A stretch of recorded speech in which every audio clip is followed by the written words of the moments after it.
शिखर के online platform पर आपका स्वागत है। जैसे कि हमारी डेली जो सीरीज चली आ रही है उसमें मैं आधुनिक भारत के कुछ प्रश्नों को लेकर चल रहा हूं और हमने जो विषय शुरू किया है वो आधुनिक भारत है। और आधुनिक भारत में हमने पहले स्टार्टिंग में यूरोपीय कंपनियों से प्रश्न उठाए थे, फिर उसके बाद मैंने प्लासी बक्सर के युद्ध से उठाए, फिर अभी प्लासी बक्सर युद्ध का खैर डिस्कस नहीं हुआ। अभी हमारा चल रहा है इंडियन नेशनल कांग्रेस। मैं सीरियल से लेके चल आ रहा हूँ। आधुनिक भारत के सभी प्रश्नों पर चर्चा करेंगे, चाहे वो प्रश्न सरल हो चाहे वो कठिन हो, सभी प्रश्नों पर डिस्कस होगा। और आधुनिक भारत के ही प्रश्न मैं पढ़ाऊंगा जब तक आधुनिक भारत कंप्लीट ना हो जाती है, तब दूसरे विषय को उठाया जाएगा। पहला प्रश्न स्क्रीन पर है। आज के जो प्रश्न होंगे वो हमारे प्रश्न होंगे इंडियन नेशनल कांग्रेस से। आज के जो भी प्रश्न होंगे वो प्रश्न होंगे हमारे किससे? इंडियन नेशनल कांग्रेस से। तो पहला प्रश्न आपके सामने है इंडियन नेशनल कांग्रेस से, ठीक है, जो भी हमारी श्रृंखला होगी आज की। चलिए, पहला प्रश्न है कि वर्ष 1885 में भारतीय राष्ट्रीय कांग्रेस की स्थापना किसके द्वारा की गई थी? भारतीय राष्ट्रीय कांग्रेस की स्थापना जो 1885 में हुई थी वो किसके द्वारा की गई थी?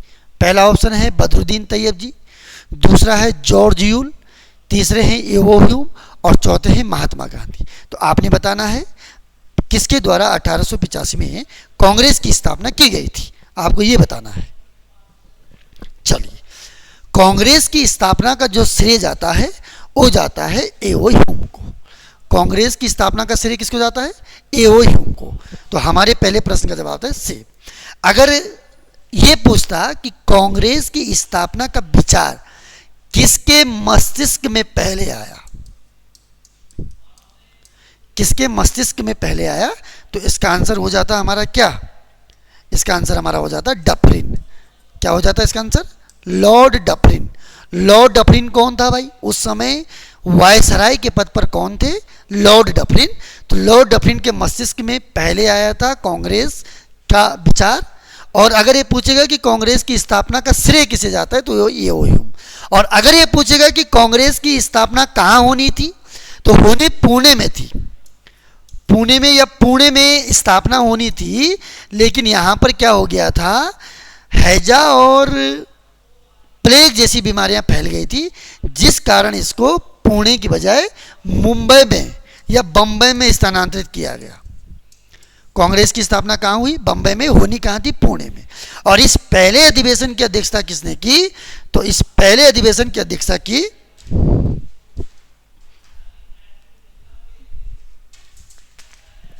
डब्ल्यूसी बनर्जी ने। किसने की? डब्ल्यूसी बनर्जी ने, व्योमेश चंद्र बनर्जी। पहले अधिवेशन की अध्यक्षता कौन करेंगे? व्योमेश चंद्र बनर्जी। चलिए, यह हमारा पहला प्रश्न था। अब देखिए अगला प्रश्न, देखिए जरा। प्रश्न नंबर 2 आपके स्क्रीन पर है। प्रश्न नंबर 2 कह रहा है कि कांग्रेस की स्थापना के संदर्भ में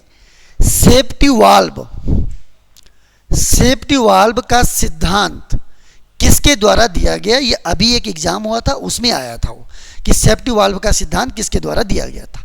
दादा भाई नेहरू जी के द्वारा, सुरेंद्र नाथ बनर्जी के द्वारा, लाला लाजपत राय के द्वारा या गोपाल कृष्ण गोखले के द्वारा? तो इसका सही जवाब होगा लाला लाजपत राय के द्वारा। इसका सही जवाब क्या होगा? लाला लाजपत राय के द्वारा। लाला लाजपत राय ने कहा था कि जो ये कांग्रेस बनाया हुआ है इसको जो डफरिन है वो एक सेफ्टी वाल्व के रूप में प्रयोग करना चाहता है। तो सेफ्टी वाल्व का प्रयोग या सेफ्टी वाल्व का जो सिद्धांत है ये लाला लाजपत राय ने हमको बताया। लाला लाजपत राय वही व्यक्ति हैं जिनके इतिहास में बहुत दर्दनाक मौत हुई है। दर्दनाक मौत तरीके से ये शहीद हुए हैं। जब ये 1928 में जब भारत में साइमन कमीशन आया था तो साइमन कमीशन के विरोध में लाला लाजपत राय लाहौर की सड़कों पर नाराबाजी, साइमन गो बैक के नारों से जब पूरा भारत विरोध कर रहा था तो उसी समय लाठी चार्ज हुआ और लाला लाजपत राय पुलिस लाठी चार्ज में क्या हो गए? शहीद हो गए। चलिए अगला प्रश्न देखिए जरा। प्रश्न नंबर 3 है हमारा। प्रश्न नंबर 3 देखिए जरा। प्रश्न नंबर 3 है, स्वतंत्रता के समय भारतीय राष्ट्र, जब हम स्वतंत्र हुए तो उस समय भारतीय राष्ट्रीय कांग्रेस के अध्यक्ष कौन थे? स्वतंत्रता के समय भारतीय राष्ट्रीय कांग्रेस के अध्यक्ष कौन थे? ये पूछ रहा है कि भारतीय राष्ट्रीय कांग्रेस के अध्यक्ष कौन थे। आचार्य जे.बी. कृपलानी, सुरेंद्र नाथ बनर्जी, डॉक्टर रास बिहारी घोष या भूपेंद्र नाथ बसु? जरा बताइए इसका सही आंसर क्या होगा? तो इसका सही आंसर होगा आचार्य जे.बी. कृपलानी। स्वतंत्रता के समय हमारे भारतीय राष्ट्रीय कांग्रेस के अध्यक्ष कौन थे? आचार्य जे.बी. कृपलानी। क्लियर हो गई बात? चलिए अगला प्रश्न है हमारा, क्वेश्चन नंबर 4 है हमारा। आज के जो भी प्रश्न होंगे वो कांग्रेस से संबंधित होंगे हैं। प्रश्न नंबर 4 है, लगातार 6 वर्षों तक, यानी कि लगभग 1940 से लेकर 45 तक की ये बात कर रहा है, 1940 से 1945, यानी कि 40, 41, 42, 43, 44, 45, इन 6 सालों तक लगातार 6 वर्ष तक भारतीय राष्ट्रीय कांग्रेस के अध्यक्ष कौन रहे? लगातार 6 वर्षों तक व्योमेश चंद्र बनर्जी, बदरुद्दीन तैयब जी, श्रीमती सरोजनी नायडू या अबुल कलाम आजाद? जरा बताइए। भारत छोड़ो आंदोलन के दौरान भी यही इसके कांग्रेस के अध्यक्ष थे, आपने बताना है। इसका सही आंसर क्या हो जाएगा? Option D, Abul Kalam Azad. इसका सही आंसर क्या हो जाएगा? अबुल कलाम आजाद। क्लियर? चलिए अगला प्रश्न है हमारा, प्रश्न नंबर 5।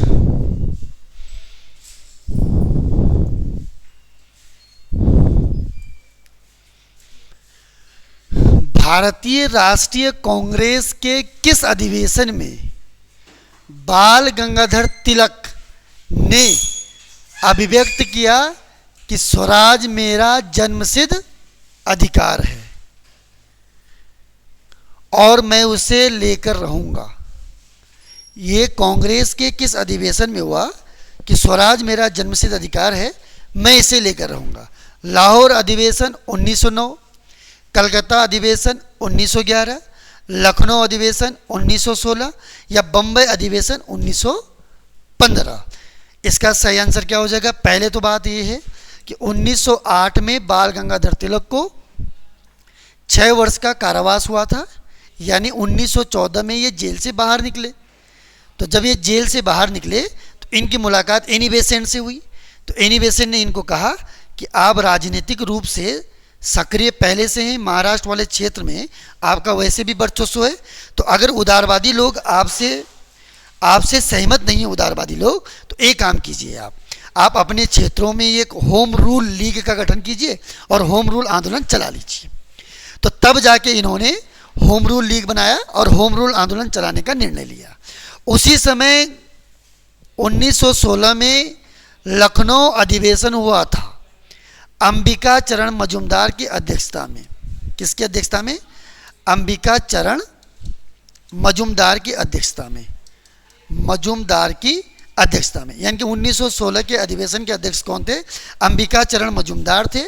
और इस अंबिका चरण मजूमदार की अध्यक्षता में जो ये लखनऊ अधिवेशन हुआ था, इसमें एक और जानकारी है कि इसी अधिवेशन में फिर से गरम दल और नरम दल, उग्रवादी संगठन या उदारवादी संगठन कांग्रेस का फिर से एक हो गया और मुस्लिम लीग को ने भी समर्थन दिया था। इसी अधिवेशन में मुस्लिम लीग, उग्रवादी दल और उदारवादी दल फिर से एक हो गया था। तो इसी अधिवेशन में स्वराज मेरा जन्मसिद्ध अधिकार है और मैं इसे लेकर रहूंगा, बाल गंगाधर तिलक ने कहा था। चलो अगला प्रश्न देखो जरा।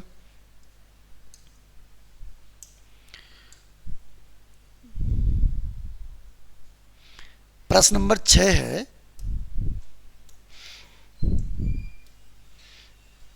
भारतीय राष्ट्रीय कांग्रेस की स्थापना के समय, जब भारतीय राष्ट्रीय कांग्रेस की स्थापना हो रही है उस समय ब्रिटेन के प्रधानमंत्री कौन है? ब्रिटेन के प्रधानमंत्री कौन है? कई बार एग्जाम में पूछता है कि भारत छोड़ो आंदोलन के दौरान ब्रिटेन के प्रधानमंत्री कौन थे। कई बार पूछता है कि जब गोलमेज सम्मेलन हो रहे थे तो उस समय ब्रिटेन के प्रधानमंत्री कौन थे। इस बार इसने प्रश्न पूछा कि भारतीय राष्ट्रीय कांग्रेस की स्थापना के समय, यानी कि ये बात कर रहा है 1885 के दौरान, जब भारतीय राष्ट्रीय कांग्रेस की स्थापना हुई तो उस समय प्रधानमंत्री कौन थे? Winston Churchill, Gladstone, Robert Walpole या विलियम कैविंटन, क्या है कैविंडिंस, जो भी है बताओ जरा। ये उन अंग्रेजों के नाम हैं जो ब्रिटेन के कभी ना कभी क्या रहे हैं? प्रधानमंत्री रहे? जरा बताइए 1885 में कौन था? ग्लैडस्टोन। जबकि विंस्टन चर्चिल को तो आप जानते होंगे। ये चर्चिल कब था?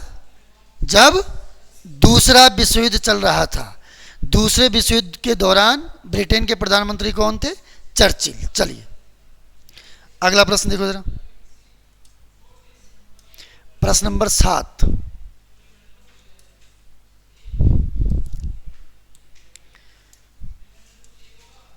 प्रश्न नंबर 7 है, किसके सुझाव पर भारतीय राष्ट्रीय संघ, आपको पता होगा कि INC का नाम पहले INU था, इंडियन नेशनल यूनियन, उसी की बात कर रहा है ये, कि भारतीय राष्ट्रीय संघ का नाम बदलकर INC भारतीय राष्ट्रीय कांग्रेस किसके सुझाव पर रखा गया? आसान प्रश्न है। व्योमेश चंद्र बनर्जी, दादा भाई नेहरू जी, जवाहरलाल नेहरू या सरदार वल्लभ भाई पटेल? जरा बताइए। इसका बहुत आसान प्रश्न है ये, कई बार एग्जाम में भी आ गया है और बार बार इसका जिक्र होता है कि दादा भाई नेहरू जी उस दौरान अमेरिका में थे और अमेरिका में एक शब्द चलता था कांग्रेस। आज भी अमेरिका की विधायिका का नाम कांग्रेस है और कांग्रेस का मतलब होता है जनता का या लोगों का समूह, लोगों का समूह। क्लियर हो गई बात? इसीलिए दादा भाई नेहरू जी ने कहा कि INU से अच्छा नाम होगा इंडियन नेशनल कांग्रेस, जो कि उत्तरी अमेरिका से लिया था इन्होंने, और आज भी अमेरिका की विधायिका लेजिस्लेचर का नाम कांग्रेस ही है। चलिए अगला प्रश्न देखो जरा,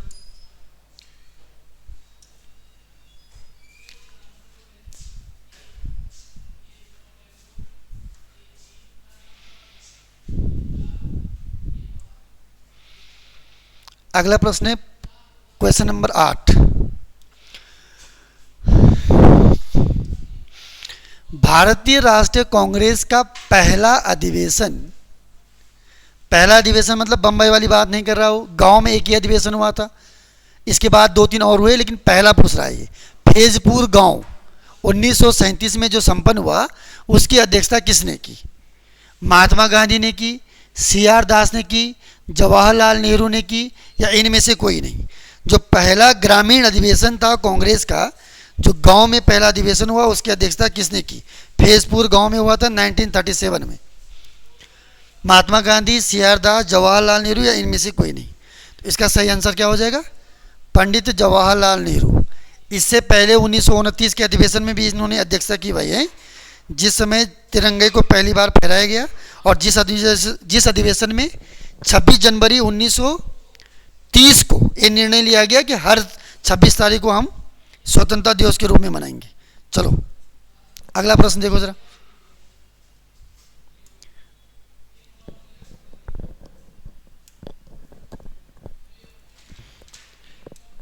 अगला प्रश्न है,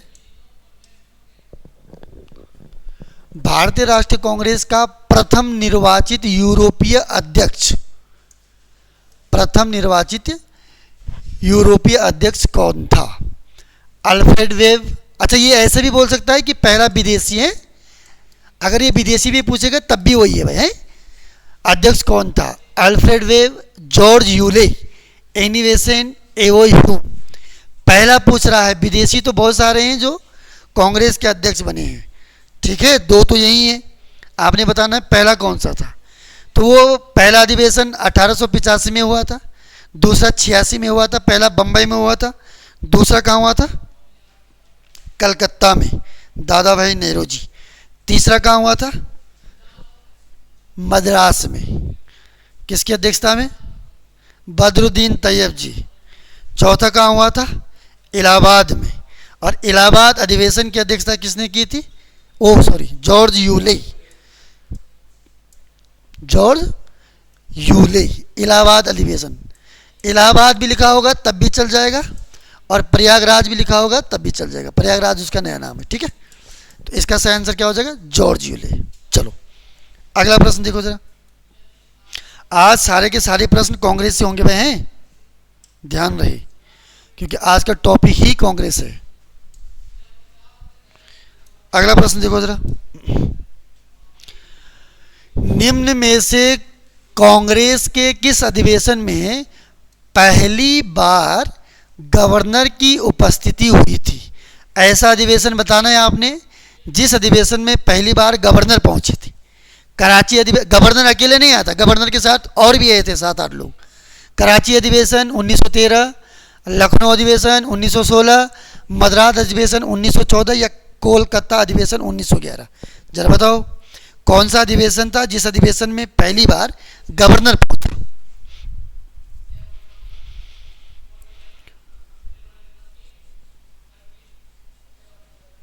क्वेश्चन नंबर 10,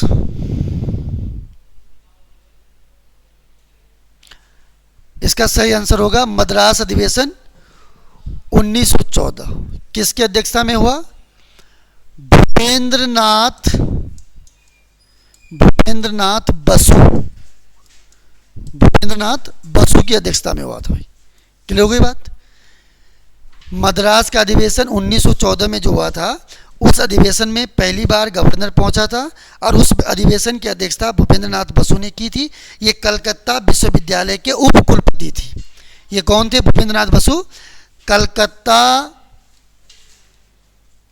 कलकत्ता विश्वविद्यालय के क्या थे? ये उप कुलपति।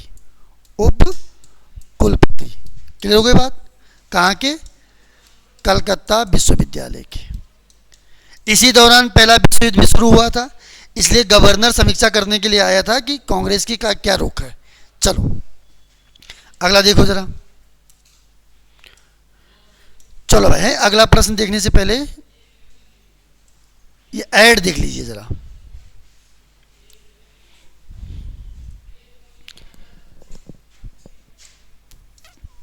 ये ऐड क्या बोल रहा है? हमारे यहाँ पर एक न्यू फाउंडेशन बैच हुआ है शुरू। अभी इसको केवल 3 दिन हुए हैं, तीसरा दिन बल्कि आज था न्यू फाउंडेशन बैच, और ये स्टार्ट हुआ है हमारे करणपुर ब्रांच में। क्लियर हो गई बात? ये हमारा धर्मपुर ब्रांच में नहीं है बल्कि करणपुर ब्रांच में है। और 0 से हीरो का मतलब होता है कि बेसिक बैच है। बेसिक बैच का मतलब ये कोई टारगेटेड बैच नहीं है, इसमें हम बहुत जीरो लेवल से चलेंगे। और ये शुरू हुआ है 22 जुलाई से, यानी कि 22, 23, 24 आज तीसरा दिन था इसका। और इसकी टाइमिंग है 11 बजे से 2 बजे तक। 11 बजे से 2 बजे तक ये बैच चलेगा। 3 घंटे की क्लास होगी। 1 घंटा इसमें जीएस चल रहा है 11 से 12, 12 से 1 इसमें हिंदी चल रहा है, और 1 से 2 इसमें उत्तराखंड चल रहा है। क्लियर हो गई बात? बहुत बेसिक बैच है और ये बहुत आराम से चलेगा। आराम से मतलब ये है, टारगेट तो है हमारा 8 से 10 महीना, लेकिन इसमें कोई ऐसा नहीं है कि किसी एग्ज़ाम की पर्टिकुलर एग्ज़ाम की तैयारी कर रहे हैं और हमारे पास कोई टारगेट है। ये हमारा 0 to हीरो बैच है, बेसिक बैच है। क्लियर हो गई बात? तो आप इसको ज्वाइन कर सकते हैं। 22 तारीख से शुरू हो चुका था, अभी 3 दिन हुए हैं। 3 दिन की फ्री डेमो क्लास है, आप इसको ज्वाइन कर सकते हैं। और अभी हमारा जो सुबह, अच्छा सुबह में तो एडमिशन बंद हो गए, ठीक है। चलो यही है तुम्हारे पास अभी फिलहाल। अगला बैच देखो जरा। अगला ऐड है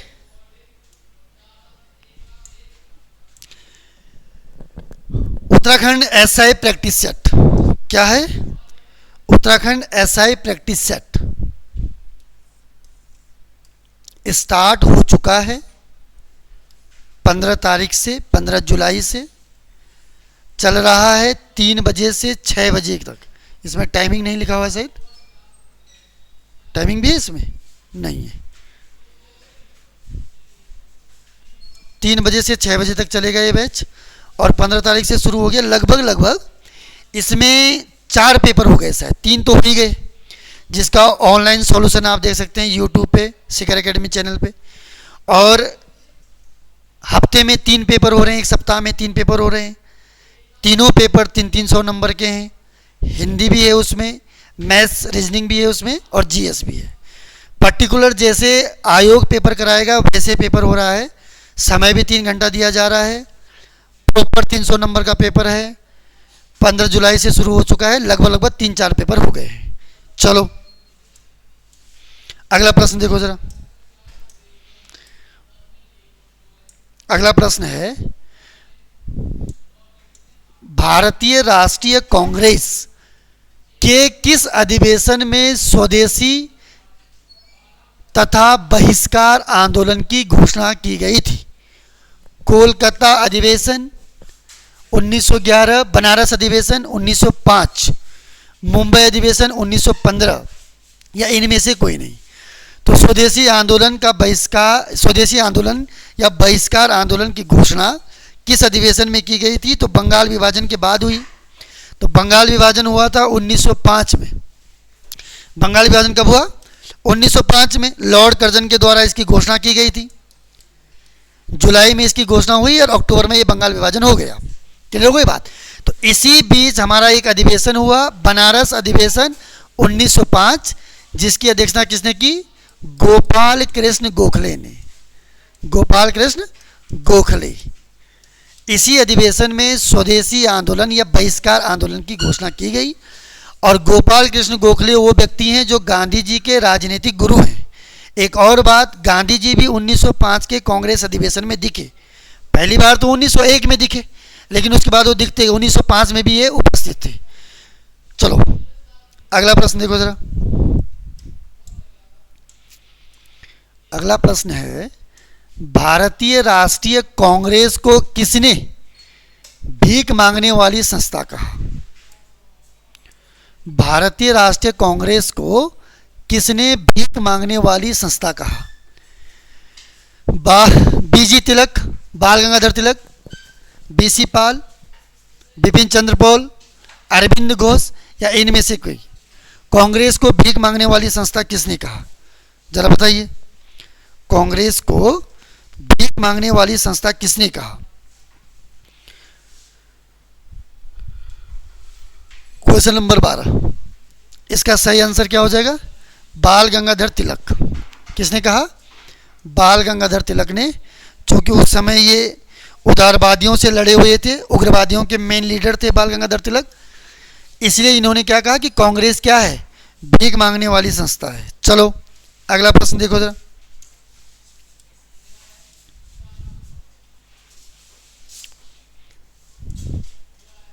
जो अभी अभी जुड़ रहे हैं वो ध्यान से सुनना हुए हैं। आज सारे के सारे प्रश्न कांग्रेस से होंगे। आज का टॉपिक ही कांग्रेस है। चलो, British house of Commons, parliamentary system हमने कहाँ से लिया? संसदीय शासन प्रणाली, ब्रिटेन से। तो ब्रिटेन में संसद को बोला जाता है पार्लियामेंट, यानी कि ब्रिटेन की विधायिका लेजिस्लेचर का नाम क्या है? पार्लियामेंट। उस पार्लियामेंट के दो हाउस हैं। एक हाउस का नाम है हाउस ऑफ कॉमन और एक हाउस का नाम है हाउस ऑफ लॉर्ड्स, भगवानों की सभा या उच्च सदन भी बोलते हैं उसको। तो ये कह रहा है कि ब्रिटिश हाउस ऑफ कॉमन्स के चुनाव में जीतने वाला प्रथम भारतीय कौन था? दादा भाई नेहरू जी थे, गोपाल कृष्ण गोखले थे, फिरोज शाह मेहता थे कि WC बनर्जी थे?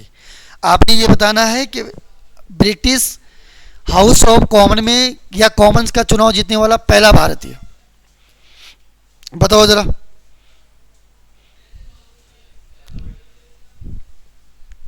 ऑनलाइन वालों को बता दो सर। दादा भाई नेहरू जी, ठीक है। इसका सही जवाब क्या होगा? दादा भाई नेहरू जी। ठीक हो गया। अगला प्रश्न देखो जरा।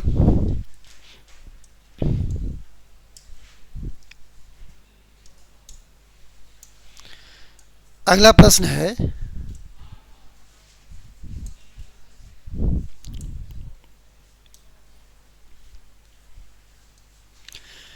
भारतीय राष्ट्रीय कांग्रेस की प्रथम महिला अध्यक्ष। अब महिला पूछा है तो ना उसने भारत का जिक्र किया है ना विदेश का जिक्र किया था। अगर भारत लिख देता ये प्रश्न में तो आंसर कुछ और हो जाता। अब इसने कुछ नहीं लिखा तो पहला। कई बार इस प्रश्न को बच्चे गलत करके आते हैं। जैसे हरित क्रांति के जनक कौन है? तो MS स्वामीनाथन आप तब तक नहीं लिखोगे जब तक उसने भारत का जिक्र नहीं किया। हरित क्रांति के जनक कौन है? नॉर्मन बोरलॉग हैं, दैट्स ऑल। उसको लिखना पड़ेगा प्रश्न में कि भारत में कौन है, तब आपका आंसर क्या हो जाएगा? MS स्वामीनाथन। ऐसे ये पूछ रहा है कि प्रथम महिला अध्यक्ष कौन है, उसको कोई मतलब नहीं है कि भारत की हो चाहे विदेश की हो।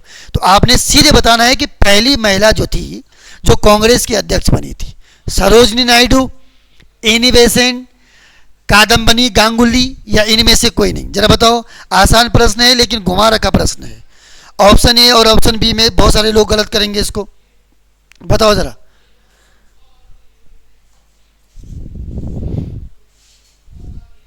ठीक है, 1917 का कलकत्ता अधिवेशन, एनी बेसेंट।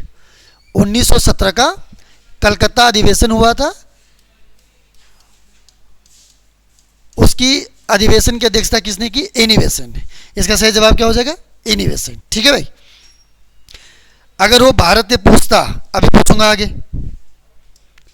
चलो, कलकत्ता एक ऐसी जगह है जहां पर कांग्रेस के सबसे ज्यादा अधिवेशन हुए। कांग्रेस के सबसे ज्यादा अधिवेशन कहां पर हुए? कलकत्ता में। एक और जानकारी, कलकत्ता का ही अधिवेशन था जहां पर जनगण मन पहली बार गाया गया। चलो, निम्नलिखित में से किस सत्र के लिए कांग्रेस ने अपनी पहली महिला अध्यक्ष चुनी?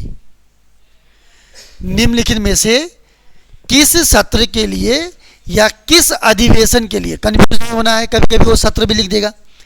किस अधिवेशन के लिए कांग्रेस ने अपनी पहली महिला, अभी तो बताया मैंने इससे पहले इसका जवाब, एनी बेसेंट, कलकत्ता अधिवेशन 1917। क्लियर। चलो, अगला प्रश्न देखो, क्वेश्चन नंबर 16।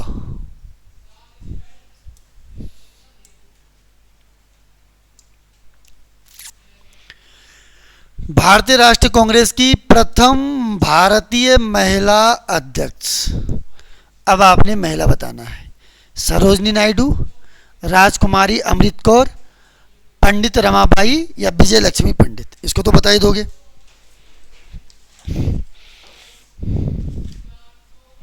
बताओ इसको। सरोजनी नायडू। 1925 का कौन सा अधिवेशन? कानपुर अधिवेशन। कब हुआ? 1925 में। इससे पहले 1917 का अधिवेशन हो गया था कलकत्ता में। उसकी अध्यक्षता किसने की? एनी बेसेंट ने, पहली महिला। चूंकि उसने भारत का जिक्र किया है तो एनी बेसेंट नहीं आएगी, सरोजनी नायडू आएगा, भले सन 1925 है। चलो, अगला प्रश्न देखो जरा, क्वेश्चन नंबर 17।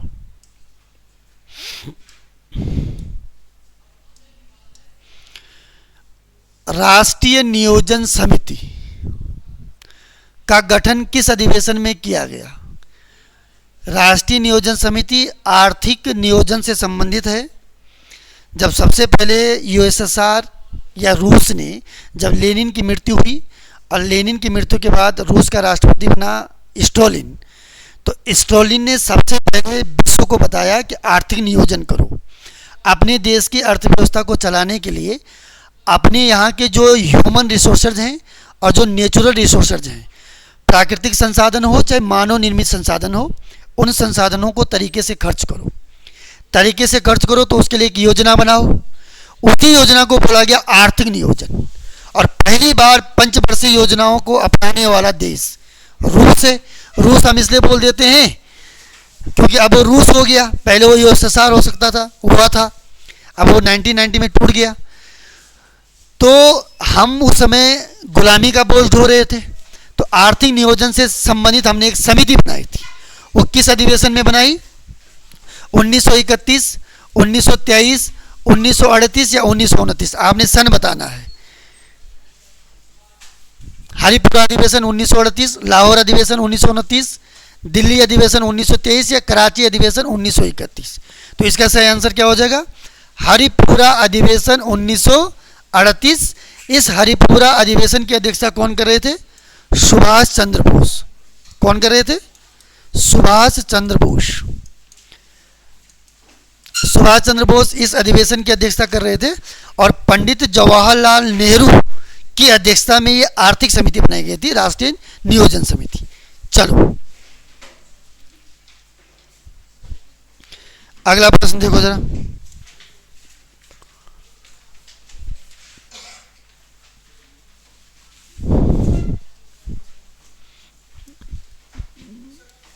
क्वेश्चन नंबर 18 है।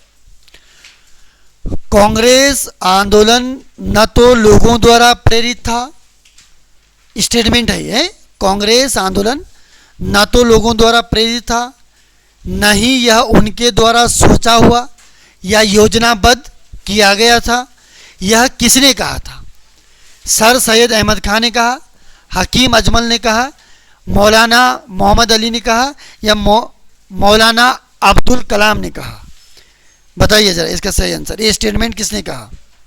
क्वेश्चन नंबर 18, कांग्रेस आंदोलन न तो लोगों द्वारा प्रेरित था, नहीं यह उनके द्वारा सोचा हुआ या योजनाबद्ध किया गया था, यह किसने कहा? इसका सही जवाब है सर सैयद अहमद खान ने। किसने कहा था? सर सैयद अहमद खान ने। चलिए अगला प्रश्न देखो।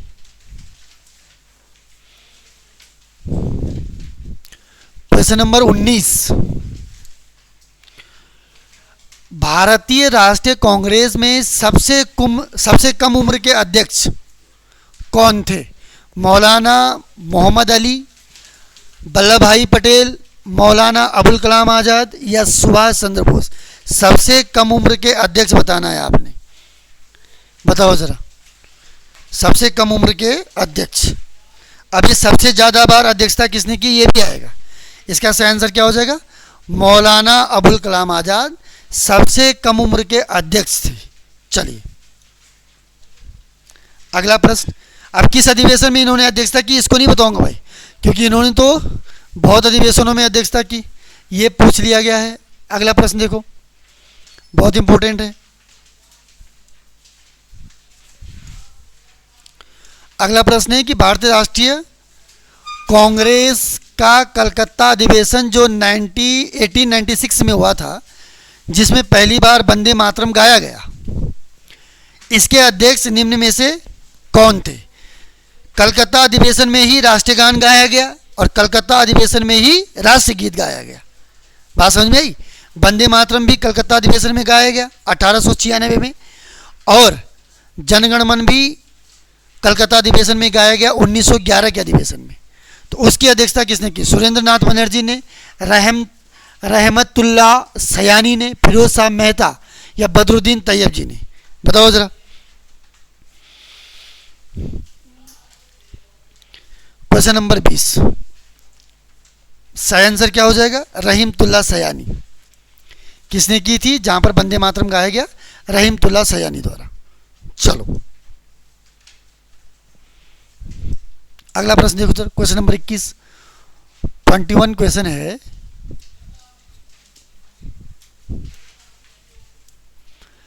यह किसने कहा था? कांग्रेस अपने पतन के लिए लड़खड़ा रही है। मेरी सबसे बड़ी अभिलाषा यह है कि जब तक मैं भारत में रहूं, कांग्रेस की शांतिपूर्ण समाप्ति में सहयोग करना है। ये किसने कहा? ये भी स्टेटमेंट है। लॉर्ड लिट्टन ने कहा, रिपन ने कहा, डफरिन ने कहा, या कर्जन ने कहा? जरा बताइए।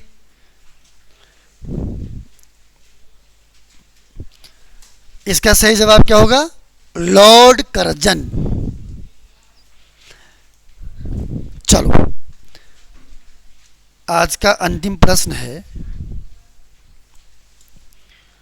आज का अंतिम प्रश्न देखो है, भारतीय राष्ट्रीय कांग्रेस के कलकत्ता अधिवेशन 1911 में पहली बार जनगण मन गाया गया, इसके अध्यक्ष कौन थे? जेबी कृपलानी, बिशन नारायण धर, मदन मोहन मालवीय, या नवाब सैयद मोहम्मद बहादुर? जरा बताइए। 1911 में जिसमें जनगण मन पहली बार गाया गया, उस अधिवेशन की अध्यक्षता किसने की? इसका सही जवाब क्या होगा? बिशन नारायण धर। बिशन नारायण धर। चलो भाई, आज की श्रृंखला को यहीं पर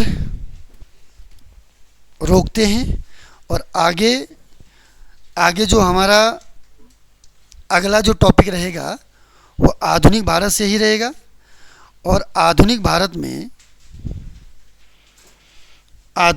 में अब हम बंगाल विभाजन को लेकर चलेंगे, या मुस्लिम लीग को लेकर चलेंगे, या सूरत का अधिवेशन, बाल गंगाधर तिलक की जेल, इन सब टॉपिकों से रहेगा। और फिर आपको मैं एक बार अवगत करा दूं कि हमारा जो नया बैच बना है 22 तारीख से, वो शुरू हो चुका है, जिसका टाइमिंग 11 बजे से 2 बजे तक है। और हमारी जो करणपुर वाली ब्रांच है उसमें ये चल रहा है। आज इसका तीसरा दिन था इस बैच का। जीरो टू हीरो का मतलब है कि बहुत बेसिक बैच है और इस बैच को हम कोई टारगेटेड बैच नहीं है, बहुत आराम से लेके चल रहे हैं। जीरो से हीरो का मतलब होता है हर कोई इसमें पार्टिसिपेट कर सकता है, चाहे वो पहली बार पढ़ रहा है, चाहे उसने कितनी बार पढ़ लिया है। क्लियर हो गई बात। और कोई विशेष एग्जाम की तैयारी नहीं की जा रही है।